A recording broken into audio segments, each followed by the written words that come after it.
Buenas. Después del anterior vídeo, en este ya entraré más allá de la estructura argumental de esta gente, en los argumentos en sí de la crítica a lo políticamente correcto. Por empezar, sí que querría enlazar con el anterior vídeo en un tema que me va a servir como premisa para este. Otro problema de la crítica de la corrección política es la visión que tiene de la intencionalidad de esta. En el vídeo anterior ya desarrollé que la corrección política tiene un problema de base metodológico identificando la causalidad, y esto, bajo mi consideración, nace de un hecho anterior, que es el concepto de ideología de esta gente. Para esta gente, la corrección política es una imposición y un esfuerzo activo realizado por ciertos grupos que quieren meter su ideología.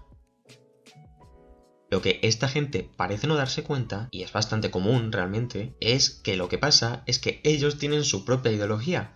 Y como diría Zizek, que evidentemente no puedo pasar por este tema sin citarlo, la mejor ideología es la que no se percibe.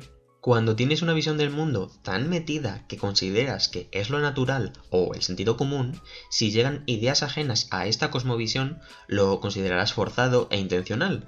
Y no, lo que pasa es que otras personas con otras cosmovisiones están pudiendo transmitir su visión del mundo. Hay la misma cantidad de ideología y de intencionalidad en Green Book que en La La Land, pero mientras que una cuenta un relato romántico normativo, la otra no. Pero insisto, contienen la misma cantidad de ideología. Otro ejemplo, pensar que el que una película como Capitana Marvel muestra a una mujer más poderosa que los hombres sea algo intencional es pura ideología de la mejor calidad. Contento la película, porque al final cuando tú vas a ver una película no vas a ver un panfleto ideológico, lo que quieres ver es una puta película de superhéroes, no quieres que te vendan aquí mierda, señores. Tienen la necesidad de evidenciar superioridad del personaje femenino sobre el masculino, de oh, mira qué fuerte soy más fuerte que los hombres, soy más valiente que los personajes masculinos de la película, mira, puedo pegarle una paliza a los hombres, y todas las niñitas, ¡ah, me siento empoderada! Evidentemente que en Capitana Marvel hay una mujer que es más fuerte que los hombres. Es que llegar a este punto de tener que explicar este tipo de cosas me parece increíble. Y es esta visión, la de él se nos intenta imponer, la que lleva a cosas como el famoso esto hoy en día no se daría. Tenemos, por ejemplo, a Jorge Salvaje en W Podcast insistiendo en esta idea. Ya, Es que hoy no se pero no sé si videoclip. hoy se podría hacer un Ya, pero Project X. sí se podría. Para empezar, esta idea es falsa, y ejemplos hay de ello, pero bueno. Aparte, también están estos de hoy en día no se podría hacer la vida de Brian. Que tiene gracia, porque esta gente parece no saber que la vida de Brian fue censurada en muchos países en su momento. Y esto se relaciona con lo que dije entre la ausencia de pruebas que da esta gente más allá de suposiciones suyas. Pero, independientemente de esto, que ya analicé las carencias metodológicas en el vídeo anterior, hay algo más importante, y es lo siguiente. Vale, un American Pie, hoy en día. Sí. Yo creo que sí. Yo es que creo que porque sí. hay pelis similares. Hoy en día, tan fuerte como American Pie, Sí. donde cogen a la guiri esa, le meten cámaras para verla desnuda mientras se la folla y todo eso. Yo, cuando veo esto, me pregunto, ¿es que acaso quieren eso? ¿Defiende y le parece bien esos valores? Sí, vale, contexto cómico, pero también hay un marco social en el que se sustenta, no seremos tan críos de pensar que no existe ese marco. A lo mejor, pues sí, American Pie no se podría hacer hoy en día sin que fuera criticada, claro. ¿Y eso está mal? Fue una película hija de su tiempo. Querer traer valores superados, ¿qué queréis que os diga? No veo a nadie reivindicar que se hagan papeles femeninos como los que se hacían en el western, por ejemplo, porque esos papeles dependían del marco de valores de la época. Y aquí retomo de nuevo la idea de ideología. Esta gente tiene tan grabado en la cabeza lo que para ellos es natural que no pueden ver más allá, y que todo lo que transgrede esa visión que tienen es necesariamente una imposición. No pretendo hacer un juicio de valores. Por ejemplo, en el caso de Jordi Wild no creo, sinceramente, que su problema sea de valores, sino de que no es ni siquiera consciente de que él tiene y replica ciertos valores y que no comprende el límite de la intencionalidad y del contexto por mucho humor o parodia que haya. Empieza el show.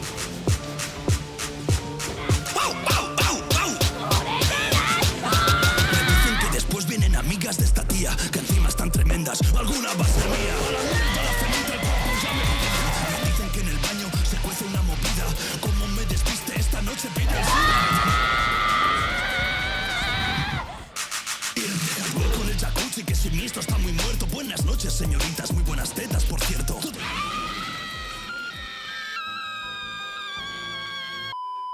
Pero como digo, más allá de un juicio de valores, esta gente no comprende que los valores que transmiten esas obras que reivindican puedan estar superados. De la misma forma que cuesta tragarse una comedia romántica de los 90. Y no es una cuestión de censura, sino que si no se hacen esas comedias es, como digo, porque están superadas. La idea que quiero transmitir con todo esto es que si nos chirría es porque, no diré todos, pero sí en muchos casos, nuestra visión del mundo choca con la del creador y hay que hacer el esfuerzo, como mínimo por modestia, de entender e intentar suponer que no hay una intencionalidad paranoica de meter ciertos temas o censurar otros, sino que el autor, de forma genuina, creó esa obra por su propia visión del mundo. Pero hay casos en el que los autores se censuran por evitar ciertos temas. Pues sí. Y aquí entramos en una paja mental maravillosa, que es la de la postcensura. La postcensura es un término acuñado por el periodista Juan Soto Ibars, que de forma muy resumida consiste en un estado de persecución en las redes sociales de aquello que se sale de lo políticamente correcto y que en consecuencia causa que la gente se autocensure a la hora de publicar opiniones, dañando así la libertad de expresión. La primera cuestión es evidente. ¿Ocurre este proceso? Sí. Pero aquí viene lo importante. ¿Podría no ocurrir este proceso? Pues no. ¿Y tiene la importancia y la gravedad que se le atribuye? Tampoco.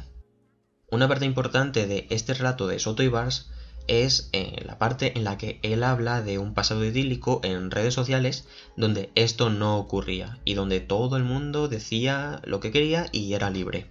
No voy a criticar esta visión. De hecho, la doy por buena, es cierto. Pero es que, a diferencia de este proceso de corrección y puritanismo que señala Soto Ibars, este es un proceso mucho más natural. Dice Soto Ibars. Mucha gente empezó a utilizar la libertad de expresión que le daban las redes para decir lo que pensaba realmente. A lo mejor el vecino del quinto con el que bajabas educadamente en el ascensor y le decías, bueno, pues parece que hace buen tiempo. Y él te decía, sí, hace un día bastante bueno. Cuando llegaba a su casa empezaba a tuitear pues, que había que quemar a los negros, que había que quemar a las mujeres. También había mucha gente que utilizaba las redes sociales para divertirse. Había gente que usaba Twitter para contar chistes que no se atrevería a contar a lo mejor delante de su madre. Yo era uno de ellos. ¿Qué es lo que se le está escapando aquí a Soto Ibars? Pues que en el concepto que tiene ese individuo hipotético, las redes sociales son un ámbito vital completamente separado de un concepto social real. Es una forma de relacionarse que no implica los vínculos y las responsabilidades de la vida en comunidad. Es muy cercano a estar en un videojuego, por ejemplo. En un videojuego harías cosas que no harías en la vida real, pero porque eres consciente que las consecuencias para terceros son distintas. De la misma forma, en tu intimidad no te comportas como te comportas delante de gente, y a su vez no te comportas igual con tu familia que con tus amigos. Al final lo que ha ocurrido de un tiempo a esta parte es que las redes sociales se han humanizado, y no cabe pensar que un comentario que hicieras en tu casa pudiera ser aceptado por otros en redes sociales. E incluso más allá de eso, si sueltas un comentario racista o machista, por ejemplo, en el autobús, probablemente te llame la atención o te lo recriminen. ¿Es esto un ataque a la libertad de expresión? Pues según este razonamiento, sí, pero es que lo que omite Soto Ibars en todo momento es que hay un contexto social que hay que respetar y que en él no puedes decir lo que quieras sin pensar que no va a haber consecuencias. Este concepto, y esto es la muestra de que no es algo único y ¡oh, qué censura que traen las redes sociales! No. Esto es un proceso humano natural. Como digo, la muestra de esto es que en esto mismo se fundamenta la teoría freudiana. Bien, voy a hacer un resumen muy básico de la teoría de la personalidad de Freud. Comprended que este no es el objetivo de mi vídeo, así que va a ser insultantemente básico. Si os interesa, a poquísimo que busquéis información, encontraréis más. Según la teoría de la personalidad de Freud, la personalidad humana se articula en torno a la relación de distintos niveles de conciencia: el consciente, el inconsciente y el preconsciente. Dentro de estos niveles se relacionan los tres fundamentos de la personalidad humana: el ello, el superego y el ego. El primero es la pulsión más primitiva y salvaje de nuestra personalidad, que busca satisfacer los deseos más inmediatos, y es inconsciente. El segundo es la pulsión moral consciente que nos permite relacionarnos en sociedad, y el tercero es una mediación entre ambos que concilia las demandas del ello con las exigencias del superego. A esto se puede decir: no, porque hay que liberarse de las ataduras morales y liberar los deseos internos, en plan Nietzsche. Claro, se puede decir eso, sí. Y lo que pasará, efectivamente, es que si no quieres comportarte en sociedad, la sociedad te va a rechazar. ¿Es un proceso psicológico de represión? Sí, y totalmente normal por otro lado. De la misma forma, uno se calla cosas en el bus por evitar conflicto, ya sea por un comentario racista, que puede tener una condena social legítima, o por insultar a alguien por colarse, que aunque pueda estar aceptado, te va a implicar un conflicto social innecesario. Y, de la misma forma, a la que se han ido humanizando las redes sociales y se han constituido como un espacio social más, estos mecanismos de represión se han ido replicando. Y una vez explicado todo esto, llegamos a un punto importante. ¿De verdad es tan igual el paralelismo? Pues no, porque como suele pasar, hay una diferencia muy grande en la magnitud, y esta diferencia de magnitud se da en dos sentidos. El primero es la diferencia de que mientras un comentario que te reprimieras era una experiencia puntual y personal que no trascendía de ahí, ahora esa experiencia se vive de cara a millones de personas que también pasan por ello. Y es a partir de eso de lo que gente como Soto y Bars se saca teorías y neologismos para cosas que han ocurrido siempre. Para explicar esto hay un ejemplo perfecto. Siempre ha habido noticias falsas, y me atrevo a decir que más o menos con la misma afluencia. Pero no es hasta la llegada de Internet que las herramientas que tenemos para comprobar y falsear las afirmaciones nos permite ver con tanta exactitud si una noticia es o no falsa. Y, más importante, que no es hasta las redes sociales que nos damos cuenta de que existen tantas noticias falsas. Ese cambio de exposición de las noticias falsas ha llevado a que haya teóricos que hablen de las famosas fake news y señalan algo cierto. Pero lo que pasa es que en el hecho de señalarlo, nominalizarlo y tratarlo como un fenómeno aparte, lo están magnificando y están omitiendo por completo que es algo que lleva ocurriendo años. Y como he dicho anteriormente, hay otro sentido en el que la magnitud de las redes sociales afectan a la importancia de la autocensura y la corrección política. Este es el sentido en el que las redes sociales han dado lugar a la capacidad de agrupar a gente a la que le parezcan mal X cosas. Y más importante, les ha dado la capacidad de organizarse y movilizarse. Aquí el ejemplo que usaré es el de Robert Bodegas. Todos conocemos el caso de Robert Bodegas y el monólogo sobre los gitanos. ¿Cuál es la diferencia crucial de las redes sociales en este caso? Pues que un show como el de Robert Bodegas uno lo podría haber visto en Comedy Central por la tele o presencialmente en el teatro. Si a ti te molesta en la televisión dirías vaya subnormal y a otra cosa. O a lo sumo en el teatro, pues podrían haber llegado a bucharle dado el caso, pero se habría quedado ahí y no habría trascendido en el tiempo. Mientras, con las redes sociales tienes que el tema es tratado durante días, si no semanas, y que efectivamente esa persona que piensa que eres un subnormal y que lo pensaría aunque no te lo pudiera decir, te lo dice. Y te lo dicen otras 10.000 personas que también piensan que eres subnormal. Una vez más, no voy a hacer un juicio de valores y esto no va de lo adecuado o no de lo dicho en el monólogo de Robert Bodegas, ni siquiera sobre comprender el contexto y si era adecuado o nada. Pero hay dos cosas importantes. La primera es que uno tiene que ser consecuente con lo que dice, porque somos dueños de nuestras opiniones, y si hacemos un comentario inapropiado o una broma inapropiada o en todo caso ampliamente malinterpretada, tenemos que ser consecuentes. Y sí, es verdad que las consecuencias en este caso fueron muy tochas.